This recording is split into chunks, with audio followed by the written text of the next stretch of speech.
Hi guys, welcome to back to my channel. Good morning সবাই, কেমন আছো সবাই? আশা করি সবাই ভালো আছো, তাই আমিও ভালো আছি। আজকে একটা অন্য রেসিপি দেখাবো তোমাদেরকে। এই যে তিতা করলা দিয়ে, ডালের বড়ি দিয়ে, তিতা করলা দিয়ে চাপার ঘন্ট করবো। দেখবে আজকে অন্য রেসিপি। সব আজকে রেসিপি হলো, মেনু হলো চাপার ঘন্ট। এটা মশলা তৈরি করেছি, গরম মশলা, এটা হলো আদা বাটা, জিরা বাটা, কাঁচা লঙ্কা বাটা। এই যে তিতা করলা ভেজে নিলাম, চালের বড়িটা ভেজে নিয়েছি আগে, এবার তিতা করলা ভেজে রাখেছি। এখানে লঙ্কার গুঁড়ো দিয়েছি, হলুদের গুঁড়ো দিয়েছি, লবণ দিয়েছি। আর আগে তো আদা দিয়ে মশলা বেটে রেখেছিলাম, ভেজে নিয়ে আগে মশলাটা। এই যে এখন মশলা ভাজা হয়ে গেছে, টাকা হলে দিয়ে দেবো।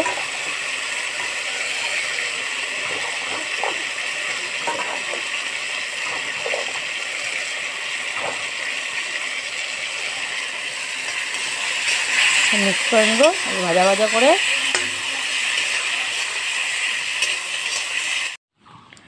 শুটকি চাটনি শীতল পোড়া দিয়ে এই তরকারিটা খাবো এখন, সেই টেস্টি।